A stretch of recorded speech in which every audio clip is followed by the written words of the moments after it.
Assalamualaikum warahmatullahi wabarakatuh. Alhamdulillah, wassalatu wassalamu ala Rasulillah wa ala alihi wa sahbihi wa wala. Wa la ilaha illallah wahdahu la syarika lah wa asyhadu anna Muhammadan abduhu wa rasuluhu wa safiyuhu wa khaliluhu adda al-amanah wa nasuha al-ummah wa jahada fi sabilihi haqqa jihadihi. Ikhwafillah rahimahullah, alhamdulillah rabbil alamin. Malam hari ini kita melanjutkan surah Al-Bayyinah. Kita sampai di ayat innal ladzina kafaru min ahlil kitab wal musyrikin munfakkar innal ladzina amanu wa amilus shalihat ulaika hum khairul bariyah. Belum ya? Sampai di ayat mukhlishina lahuddin. Innal ladzina kafaru minal kitabi musyrikina fi nari jahannam khalidina fiha ulaika hum syarrul bariyah. Setelah kemarin surah Al-Bayyinah itu menjelaskan tentang konsep dinul qayyimah atau agama yang benar, agama yang tegak lurus. Cirinya agama yang tegak lurus itu, yang benar, yang disebut oleh Al-Quran sebagai dinul qayyimah, cirinya adalah satu, ibadahnya ikhlas mata-mata karena Allah, ya mukhlishina lahuddin hunafa nuqimus shalah yu'tuz zakat. Jadi ada 4 cirinya. Satu, dalam ibadah hubungan kita kepada Allah ikhlas mata-mata karena Allah, dibuktikan dalam bentuk hubungannya baik sholatnya, dan juga baik hubungannya dengan orang lain dalam bentuk contohnya adalah zakat, kan gitu. Dan itulah dinul qayyimah. Kita sekarang masuk di ayat yang ke-6. Allah SWT menyatakan innal ladzina kafaru, sesungguhnya orang kafir, min ahlil kitab, orang kafir itu minnya min bayaniyah, terbagi menjadi 2 kalau dalam surah Al-Bayyinah. Satu, orang kafir dari klaster ahlul kitab. Yang kedua, orang kafir dari klaster musyrikin. Pertanyaannya, Ustaz, bukankah ahlul kitab itu orang Yahudi dan Nasrani? Bukankah orang Nasrani menyembah Yesus? Ini pula syirik. Kenapa kok dibedakan ahlul kitab wal musyrikin? Nah gitu. Iki apa maksudnya Quran itu? Nah gitu. Banyak orang menanyakan demikian. Atau katakanlah orang Yahudi. Memang orang Yahudi adalah orang yang paling dekat dengan orang Islam hari ini, karena mereka menyembah Tuhan yang satu, ya. Dia juga sama absolut monoteisme seperti kita, ya. Tapi Tuhannya tidak bisa disebut kalau orang Yahudi karena tidak tahu, ya, makanya tidak disebut, hanya ditulis saja ya, ya. Kalau orang Kristen yang menyebut Yahweh dan seterusnya. Tapi orang Yahudi seingat saya bukan menyebut namanya, dia nama yang lain seperti Elohim dan seterusnya dan seterusnya. Oke, gimana memahami ini? Gini, yang pertama, Allah Subhanahu wa ta'ala di dalam Al-Quran punya kebiasaan tidak melakukan gebyawiyah atau mengumpulkan, menganggap semua orang padahal mereka memiliki perbedaan terus dianggap sama. Jadi Quran itu tidak begitu polanya. Kita harus membedakan kalau memang ada perbedaannya. Nomor 1, orang Islam misalnya, kita dibedain ada muhsinin, ada mukminin, ada muslimin, ada macam-macam. Nah gitu. Orang Yahudi juga begitu, dibedain di dalam Al-Quran Karim. Wonten alladzina hadu, ada al-yahud, ada bani Israil, ada ahlul kitab, ada alladzina atainahumul kitab, ada alladzina utul kitab, banyak. Sehingga kita tidak boleh menyatakan orang Yahudi itu tekek kabeh, nggak bisa, karena beda-beda, macam-macam. Kalau Quran ngomong Yahud negatif, tapi kalau Quran ngomong alladzina hadu positif. Kalau Quran ngomong alladzina utul kitab negatif, tapi kalau Quran ngomong alladzina atainahumul kitab positif. Jadi maksudnya apa? Kita ini harus hati-hati memberikan label kepada seseorang, apalagi dianggap semua sama. Wong podo NU ne beda antara Cak Imin dan PBNU. Wong podo pane ae beda antara PAN sampai Partai Umat Amin Rais misalnya dan seterusnya. Nggak sama, Kang Ngoten. Apalagi ini harus hati-hati. Nah, yang menarik, Allah itu membedakan meskipun sebenarnya payungnya itu setunggal selain Islam itu. Namanya kufur. Kata para ulama, al-kufru millatun wahidah. Kekufuran itu sebenarnya satu saja. Bentuknya macam-macam. Hindu, Buddha, Kristen, macam-macam lah. Ya. Ngeten nggih. Kita ini karena katut kali wong barat yang menerjemahkan orang kafir itu dengan infidel. Jadi kesannya itu negatif. Padahal sebenarnya terjemahan itu bias perang salib zaman rumiyin. Kafir itu maknanya orang yang menutup diri dari kebenaran. Mungkin lebih tepat kan terus disbelief, ya, harus orang yang menutup dirinya dari kebenaran. Tapi sekarang ini rasanya ngomong kafir kan negatif loh. Ngomong kafir kok, wah, dan seterusnya. Padahal jenengan angsal rezeki buat syukur teng pangeran nggih kafir. Nah gitu. Cuman memang rasanya sekarang sudah negatif karena itu kapan hari itu kita tidak boleh ngomong kafir atau diganti dengan non muslim karena itu. Karena secara bahasa dia sudah mengalami nopo ngoten niku. Perubahan makna sudah. Kesannya menjadi negatif. Padahal itu istilah yang awalnya ya biasa kan orang disebut kafir. Memang kamu menolak kebenaran Islam, ya kamu punya prinsip kebenaran sendiri. Ngoten mawon saja nih. Tapi kan kita kesannya wis ngomong kafir ngerokok, nyungsep nah, ngoten dan seterusnya. Padahal semua kata orang kafir dia punya peluang untuk pindah dan seterusnya. Oke, balik lagi. Jadi di dalam Al-Quran dibedakan antara orang kafir yang dari ahlul kitab dengan orang yang musyrikin. Menarik, ngeten. Quran itu membedakan antara perbuatan syirik dengan musyrik. Musyrik adalah orang yang menyembah selain Allah, nyembah wedhus, nyembah sapi, misalnya nyembah patung. Nah, ini namanya musyrik. Tapi lek tiyang nyembah pangeran terus teng gunung kawi lah syirik toh. Tapi bukan musyrik. Orang mukmin yang melakukan perbuatan syirik. Ngoten, harus dibedakan. Nanti kon syirik kon berarti kon musyrik kawan. Enggak, saya tetap iman. Cuman yo apa maneh dagangan enggak payu-payu. Jadi terpaksa dagangan sepi begitu. Jadi ada apa? Tidak ada orang mukmin yang melakukan perbuatan syirik. Ada. Dagangan membeli di PT Ireng, Ireng dan seterusnya, terus ngomong nopo ada, tapi dia tidak mengeluarkan dari Islam. Maksudnya maksudnya, itu berarti contohlah nopo orang yang membunuh orang lain itu misalnya kemudian dia hilang imannya, dia tetap statusnya muslim, tapi melakukan dosa besar. Sama dengan syirik, dia bukan orang yang musyrik. Ya, dia melakukan perbuatan syirik. Kalau dia tobat diterima oleh Allah SWT. Nah, istilah dalam Al-Quran itu yang disebut musyrik adalah model Quraisy ini, nyembah Lata, Manat, Hubal dan seterusnya. Ahlul kitab, boten ahlul kitab itu menyembah Allah, cuman dia melakukan kekufuran dan seterusnya. Nah, karena itu dibedakan. Tapi lah ditarik intinya ya modal kafir. Cuma tetap dibedakan. Lah sami toh, nilai apa piro? 40. Apa piro? 20. Padha ndak lulus sih. Cuma tak beda. 20 kali 20 lah ngoten. Lah kira-kira begitu. Quran membedakan. Kenapa? Karena ini nanti penting ya. Contoh pentingnya apa? Contoh misalnya perempuan ahlul kitab boleh dinikahi oleh laki-laki mukmin. Makanan ahlul kitab boleh kita makan. Tapi sembelihannya orang musyrik haram kita konsumsi. Perempuan musyrik haram kita nikahi. Loh, betul. Meskipun sama-sama kafir. Nah, jadi misalnya ada dua perbedaan ya. Saya tunjukin dulu perbedaannya. Yang pertama, kita lebarkan dulu sedikit ya.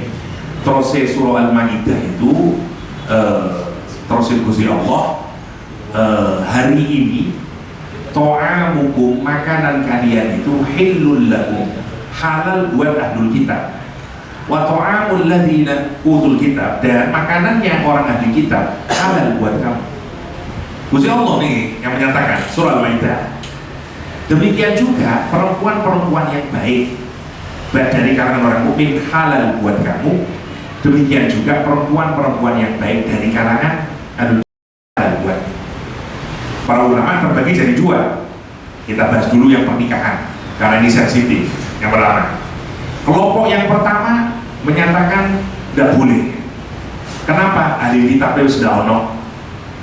Yang pertama alasannya, ahli kitab itu harus agamanya sebagaimana agamanya Nabi Musa dan agamanya Nabi Isa alaihissalam. Yang sekarang ini sudah bid'ah dan karuan, Pak. Sekarang sudah bukan Yahudinya Nabi Musa atau Nasraninya Isa. Koyo kuat kalau ini nomor tunggal alasannya. Nomor dua, yang disebut dengan ahlul kitab itu hanya dirujukan kepada keturunannya Nabi Yakub alaihissalam. Jadi lek kami Nabi wong Israel sing saat ini itu angsa. Tapi lek Israel hidup pesek tidak boleh ya. Karena dianggap bahwa ahlul kitab itu hanyalah nopo namine keturunan orang-orang Israel. Ya, memang keturunan sana. Nomor dua.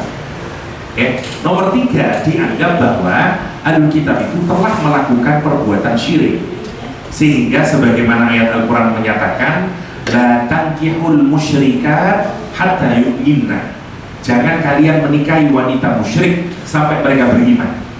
Wonten ayatnya, loh, tidak boleh.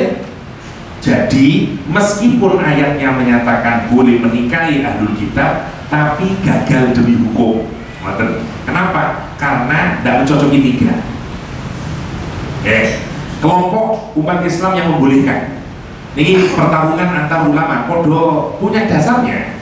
Tapi pulau melu yang di sini, karena menurut lebih kuat yang di sini. Meskipun saya tidak punya istri ahlul kitab, tapi secara hukum sebenarnya kuatan di sini. Nomor satu misalnya, tadi dinyatakan bahwa agamanya harus sama dengan agamanya Nabi Musa dulu ketika agamanya masih murni. Enggak. Kenapa? Karena hatta waktu Rasulullah SAW hadir di muka bumi menerima Al-Quran, sudah tidak ada orang Yahudi dan orang Nasrani yang beragama sebagaimana Nabi Isa. Perubahan akidahnya orang Nasrani itu diputuskan di Konsili Nikea 381. Nabi Muhammad lahir 681. Dan itu lahir di Trinitas. Orang Kristen itu. Wonten orang Kristen saat itu yang sudah muwahhid. Kalaupun ada, dia tidak resmi karena itu sudah ditetapkan di Konsili Nikea bahwa akidah dari Kristen adalah Trinitas. 3 sama dengan 1, 1 sama dengan 3. Wonten. Jadi, oke, nomor 1 berarti batal. Yang nomor 2, Bani Ahlul Kitab itu harus keturunan Israel. Enggak juga. Karena Habasyah, Raja Najasyi, orang Ethiopia, Nabi Muhammad menyatakan dia Ahlul Kitab. Padahal tidak keturunannya orang Israel. Gagal lagi yang nomor 2. Yang nomor 3, mereka berbuat syirik. Jawabannya seperti tadi. Antara orang musyrik dengan orang ahli kitab yang berbuat syirik berbeda di dalam Al-Quran. Karena itu menurut pulau, jadi kan angsal tunggu memiliki pulau hanya menunjukkan saja perbedaan di kalangan para ulama tentang pernikahan terhadap non muslim. Tapi pulau lega dayu kok milih sembriki. Tapi dalam masalah hukum pulau milih sing dua. Tapi pada saya sendiri ketika menerapkan pada anak, boten pulau milih sing niki, seakan. Dan sudah kenapa? Karena setelah ini ada hukum yang lain. Misalnya mudorotnya harus dilihat, maslahatnya harus dilihat, dan seterusnya. Meskipun banyak para sahabat menikahi wanita ahli kitab, banyak, dan seterusnya. Tapi ada juga larangan menikahi ahli kitab. Misalnya Hudzaifah bin Al-Yaman menikah dengan wanita ahli kitab. Umar kirim surat menyatakan cerai. Kata Hudzaifah, Umar, apakah kau melarang kami menikahi wanita di kita? Enggak, tapi aku takut kamu menikahi pelacur, katanya Umar bin Khattab. Dan seterusnya. Apalagi di Indonesia misalnya banyak orang menikah dengan mengaku terkait wanita non muslim, dia terperangkap dalam kristenisasi. Nah gitu, dulu berkata ngoten, wis pokoknya sampai seneng disik dan seterusnya. Karena itu tentu yang paling terbaik adalah menikah sesama muslim. Kalau cuma jelaskan hukumnya. Tapi lagi dengan urip teng Rusia, Amerika misalnya, wis boten wonten Fatimah, Zahra, Fatimah, Marfu'ah, boten wonten oleh Elizabeth, Angela, wis boten napa-napa, wonten maksud kula niki. Niku luwesnya Islam. Menari Islam itu wonten. Jadi wonten jalan keluar. Nah, tapi kalau yang laki-lakinya yang non muslim, perempuannya yang muslimah boten aksar niku nopo ngoten jenengan tanggep Nabi Muhammad boten aksar hukumnya pun boten aksar ya, karena mudorotnya lebih banyak dan susah ngoten, kasihan ya, apalagi wong bedo budaya mawon wis susah ketemu nih nopo malih bedo aku. Nomor satu tadi tentang pernikahan, yang kedua tentang makanan, ini juga penting. Apakah kita boleh memakan sembelihannya orang Nasrani atau orang Yahudi? Boleh. Dosa kan boten maos bismillah. Bismillah niku boten syarat sahnya sembelihan. Bismillah itu cuma syarat sempurnanya sembelihan. Karena itu misalnya dengan lali nyembelih idul kurban, seduh terus bismillah mau halal nopo-nopo. Dan seterusnya. Memang kurang sempurna, tapi halal. Timbang boten ditedol, boten nopo-nopo di sate, boten nopo-nopo karena halal. Dalam mazhab Syafi'i ngoten. Ya, yang nomor satu, maka sembelihan ahlul kitab boleh dimakan, dikonsumsi. Ya misalnya jenengan teng pundi lah, susah gelei halal foodnya di gelai warteg gak ono, nasi padang gak ono, misalnya wonten cuma KFC. Jenengan teng Hong Kong ono KFC tok misalnya, oh boy mana nopo boten langsa nopo keranten. Nah ini sing duwe wong Kristen ini boleh dikonsumsi. Ngoten maksudnya nih. Tapi saat ini sampun kuatah makanan yang halal sudah banyak. Menurut saya, lek wonten yang duwe saya, kenapa kita milih KW? Lek wonten sing ori, kalau KW jadi kalau sudah ada yang ori ya jangan. Sekarang ini badi yang ngelecer teng pundi mawon pun kata halal food sudah banyak. Hatta di pesawat pun kita bisa order halal food. Dan terlalu mudah sekarang ini. Jadi boten-boten alasan. Dan apalagi kita membantu ekonomi umat lah, sesama umat Islam dan seterusnya. Jadi yang terakhir, Ustaz, kalau kita diundang wong non muslim, ini pula kompornya dari situ nih, wajahnya dari situ. Wingi damel stik babi, sore ini gare ayam crispy, udah pulau nek do.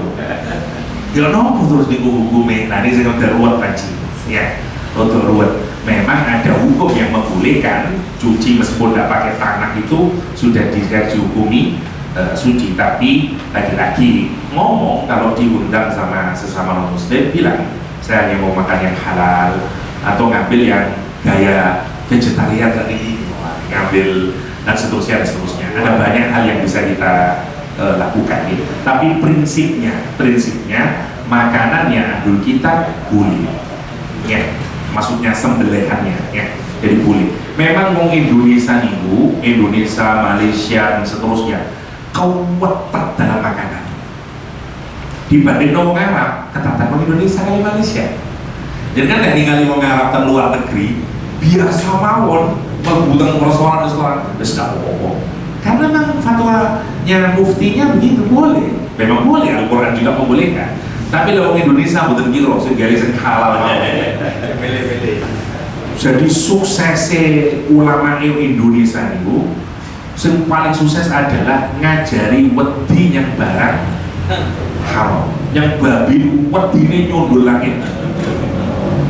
Mangan babi tidak gelem, tapi lek khomer gelem. Lah lucu tuh lek dipikir gitu. Lah kok bae haram gitu. Tapi lek babi sepurane ya. Tapi lek khomer iya dong. Iya kayak menarik. Kuantah orang Indonesia ngoten niku. Bahkan katakanlah zino ini menjalankan, tapi kalau khomer, kalau babi enggak. Sukses ulama nih, cuman kok yo mandek teng babi tok ngoten lho. Boten teng lintu-lintune. Mesti ini lah teng lintu-lintune ngoten. Niku kita hebat dalam hal itu, dalam hal urusan perbabian kita hebat sekali ini. Dan memang ukuran wong halal wong Indonesia itu tinggi, hatta dibanding Timur Tengah. Misalnya kados nopo namine Essenza, moten-moten itu nopo namine rum atau double masakan, itu batas kita jauh lebih kecil dibanding batasnya kehalalan Timur Tengah. Memang ketat sekali wong Islam. Nopo maneh wonten panganan diarani wonten babi de buyar iki lho. Masya Allah. Oke, kita balik lagi sekarang. Jadi kenapa Quran membedakan? Karena boten sama. Saya singkatkan mawon, kalau di dalam fikih orang kafir itu dibagi jadi 4. Miturut fikih, ya. 1 kafir harbi. Kados pun di Israel saat ini, namanya kafir harbi. Memang dia ngajak perang dan boleh diperangi. Namanya kafir harbi. Yang kedua kafir mu'ahad. Kafir yang terikat oleh perjanjian, pemimpinnya sudah bikin perjanjian. Misalnya nanti Benyamin Netanyahu terus kemudian bikin perjanjian damai dengan pemerintah Palestina, terus kita gencatan senjata dalam 2 tahun, nggak boleh dibunuh. Kenapa? Karena kafir mu'ahad namanya. Yang ketiga namanya kafir musta'man. Kafir musta'man itu kafir yang mendapatkan jaminan keamanan. Misalnya kados jenengan, kados turis-turis dari Bali yang asal dapat visa dari pemerintah, maka tidak boleh dibunuh, dosa kita kalau bunuh.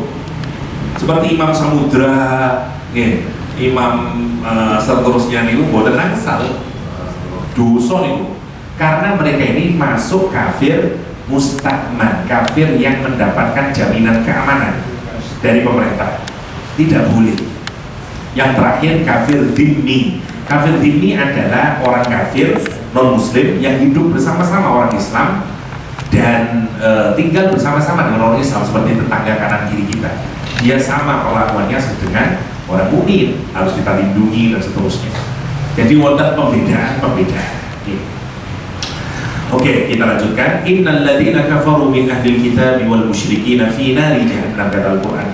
Sesungguhnya orang kafir, baik dari kalangan ahlul kitab atau kalangan orang musyrik, kalau dia tidak taubat, fi nari jahannam, semua yang ada di dalam neraka jahannam, khalidina fiha, selama-lamanya di dalamnya.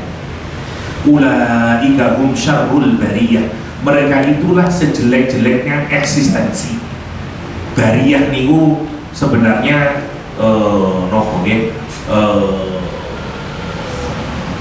barokan itu sama kali sawwar, molding, ya. Allah yang menciptakan segala sesuatu nih.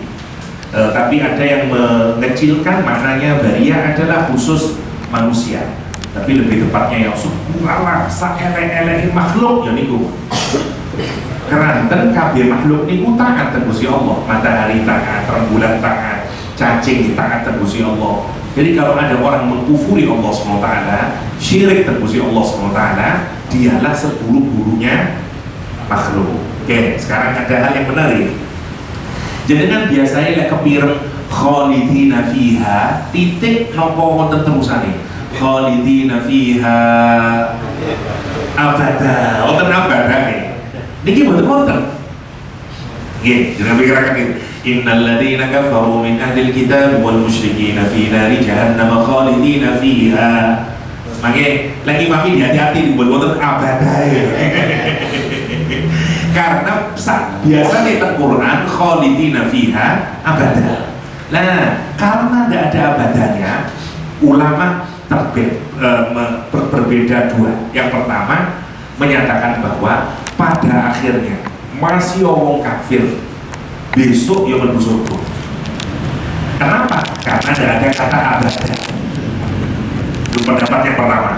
Pendapat yang kedua enggak tetap selama-lamanya di neraka. Putih sing jumhur mriki. Yang jumhur yang di sini.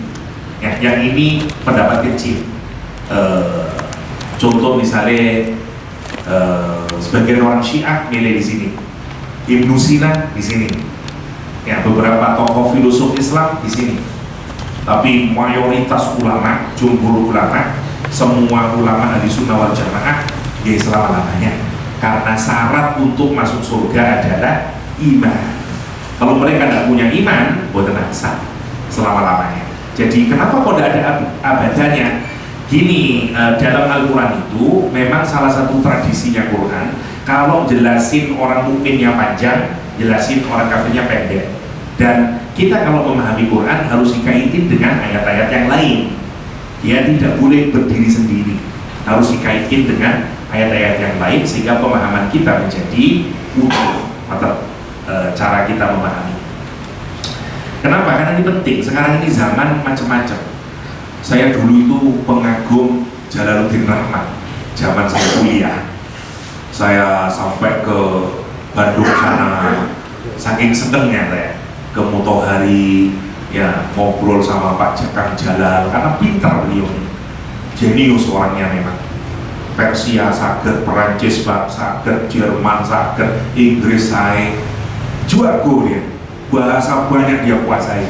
Ngomong Perancis, diundang kedutaan besar Perancis ngomong Perancis dia, kurang ajar wong ini. Jerman ngomong Jerman dia, Inggris jago, alumni Australia dan seterusnya. Jadi Persianya bagus, jenius orangnya, orang NU sebenarnya. Tapi karena ditinggal mati bapaknya anggota DITI dan dikejar-kejar saat itu, sehingga ikut sama pamannya Kiai NU. Jadilah dia santri NU awalnya. Makanya bahasa Arabnya bagus karena pamannya itu pemilik pesantren. Tapi kemudian masa remajanya menjadi anggota Persis. Setelah Persis masuk ke Muhammadiyah, dari Muhammadiyah jadi Syiah. Tapi orangnya cerdas, wah pinter, orator, kata-katanya membius, keren Kang Jalal nih Haji. Tapi Syiah, nah makanya hati-hati. Lah Kang Jalal bikin buku kecil, judulnya Pluralisme. Kang Jalal ngikutin pendapatnya salah satu tokoh Syiah, marjanya Syiah, namanya Husain Fadlullah. Jadi bedanya orang Syiah kali orang Sunni itu adalah orang Syiah itu gak ada marja. Jangan nanti kepir ada orang Syiah tukaran masalah penentuan awal Ramadan. Betul. Kenapa? Karena orang Syiah modelnya kayak Katolik, ngeteni paus atau apa. Ya wis iku nurut kabeh wong Cina. Jadi di dunia itu ada rujukan paling akhirnya. Dulu ada dua rujukannya, ada tiga. Yang satu meninggal di Irak, tinggal dua kemudian, satu putranya Khomeini, Ali Khomeini, yang satunya di Lebanon namanya Husain Fadlullah. Husain Fadlullah itu ulama besarnya Syiah. Lah Kang Jalal ngikut beliau, ikut Husain Fadlullah. Husain Fadlullah itu menaksiri ayat innal ladzina amanu wal ladzina hadu wan nasara was-sabiina man amana billahi wal yawmil akhir wa amila shalihan falahum ajruhum inda rabbihim, dan seterusnya. Sesungguhnya orang beriman, orang mukmin, orang Yahudi, orang Nasrani, orang Sobiun, kalau dia beriman kepada Allah dan hari akhir, amalnya diterima oleh Allah. Kata Kang Jalal, berarti syarat iman itu cuma dua, syarat diterimanya amal, yaitu iman kepada Allah sama iman pada hari akhir. Masih ada Islam tidak apa-apa. Makanya dia nulis buku Pluralisme. Saya kecewa Kang Jalal, paling kecewa ya buku ini kemudian. Habis itu saya tutup buku, wassalam Kang Jalal. saya tidak ngikutin lagi, meskipun saya sesekali masih ngikutin. Beliau itu gila, psikologinya bagus, dan terus membaca. Dia terakhir sebelum meninggal itu baca bukunya Heisenberg, dia suka mekanika kuantum, jago orangnya memang, dan pembaca terus, jadi sudah ngono anyar terus, boten tahu karena rajin baca yang baru, dan ikutin semuanya. Misalnya bab usul fikih, dia ngaji, masya Allah, memang mengagumkan. Ya, tapi wallahu a'lam, kita tidak tahu ya. Tapi yang jelas kalau kita ini orang Sunni, orang Syiah tentu berbeda ya, dengan orang ahli sunnah wal jamaah. Nah, singkatnya adalah ayat ini difahami bahwa, nah ini bahaya kalau kayak begini, nanti masuk kemana ini? Nah, ini misalnya Pak Gures Syihab, ya, nah, kita lawanin saja sama Pak Gures Syihab. Ya, Pak Gures menyatakan Quran memang sering menyatakan cuma dua, iman kepada Allah, iman kepada hari akhir, tapi maksudnya ya tetap 6 meskipun dua ini. Kenapa? Karena iman kepada Allah menuntut iman kepada kalamullah, yakni Al-Quranul Karim. Tidaklah benar iman kita kepada Allah kalau kita tidak iman kepada Nabi Muhammad SAW. Tidaklah benar iman kita kepada Allah kalau kita tidak beriman terhadap ketentuan Allah, yaitu qada dan qadar. Jadi memang 6, tapi kalau mau di-shortcut biasanya cuma 2, yaitu iman kepada Allah, iman pada akhir. Begitulah pembacaan para mufassirin, dan saya setuju 200% kali Pak Gures. Menurut saya ini benar ini. Ya. Dan begitulah memang semua ditafsir. Jadi nyeleneh tafsirnya Husain Fadlullah itu yang diambil oleh Pak Gures dalam tafsir dalam bukunya. Saya boten cecek niku tidak benar. Ya biasalah, karena beliau minoritasnya di Indonesia, jadi sesama biar saling, ya saya kira itu backgroundnya ya. Wallahu a'lam. Karena kalau enggak tentu bukan berarti penting gue Islam ya. Kayak milih lah, sumpah teman gue Islam, sholat 5 waktu, ya mending dilihatnya lah, itu gampang banget. Ya bukan sakit, bukan sama ya, bukan sama. Quran mawon membedakan innal ladzina kafaru min ahli kitab wal musyrikin. Quran tidak menyebut sebagai orang mukmin. Ayat itu sebenarnya ayat tentang pertanyaan Salman Al-Farisi. Salman datang ke Rasulullah, ya Rasulullah, yo nopo terus babah kula niku, kakek buyut saya kan tidak pernah bertemu denganmu, nasibnya bagaimana nanti di akhirat? Kan dia tidak pernah beriman kepadamu. Misalnya babai kula lanjenengan rumiyin sik jamane dua kabeh, yo apa besok di akhirat ya? Nah, Quran turun ayat ini, orang beriman, orang Yahudi, orang Nasrani zaman biyen, pokoknya ini iman yang Allah pada Rasul itu untuk umat masa lalu, bukan umat masa ini. Ngoten nek tafsir. Oke, kita lanjutkan. Innal ladzina amanu wa 'amilus shalihat, adapun orang yang beriman dan beramal saleh, ulaika hum khairul bariyah, mereka itulah sebaik-baiknya makhluk, sebaik-baiknya eksistensi, sebaik-baiknya makhluk yang diciptakan oleh Allah SWT. Syaratnya cuma kali, dan syaratnya ini lagi-lagi saya ulang lagi, ini syarat minimalis. Sekali lagi, innal ladzina amanu, boten innal mu'minina, kata kerja sifatnya, bukan kata benda ya. Jadi kalimatnya itu bukan kata benda tapi kata kerja. Kalau kata kerja imannya bukan mantep, kalau kata benda berarti imannya mantep lah. Mantep. Saya kemarin dulu itu menyontohkan dengan Yahya Ali Roma Irama lah, beda atur. Roma Irama penyanyi kata benda, Yahya menyanyi kata kerja. Bedone kula kali Roma Irama bainas sama wasumur sa. Tebe. Nah, Gusti Allah niku damel ukuran ketuntasan minimal. Ibarat sekolah niku, sing lulus piro rek nilainya? Ya, sekolah-sekolah swasta sing saya niku KKM dhuwur-dhuwur, 80 KKM niku. Tapi lek sekolah-sekolah desa lah boten to KKM 65 lulus. Nah gitu. Ini KKM dulu, alhamdulillah kita ini menjadi khairul bariyah. Syaratnya buatan maksimal, minimalis. Wis pokoknya iman, meskipun imannya tidak istimewa, nilai-nilai di 60, sudah lurus, keren. Nomor 2, wa amilus sholihat, sama. Dulu saya jelaskan, wa amilu itu as-solihat itu namanya jam'u qalil dalam bahasa Arab.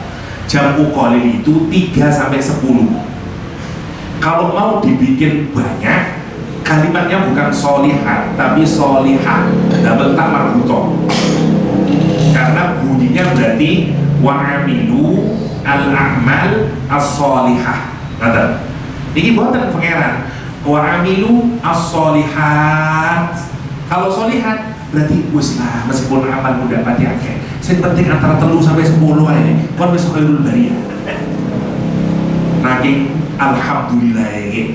Jadi kita ini oleh Allah boten didamel KKM yang tinggi, tapi KKM yang rendah. Alhamdulillah. Innal ladzina amanu wa 'amilus sholihat ulaika hum khairul bariyah. Jazaohum, balasannya nanti inda rabbihim, di sisi Allah SWT, jannatu adn, surga adn.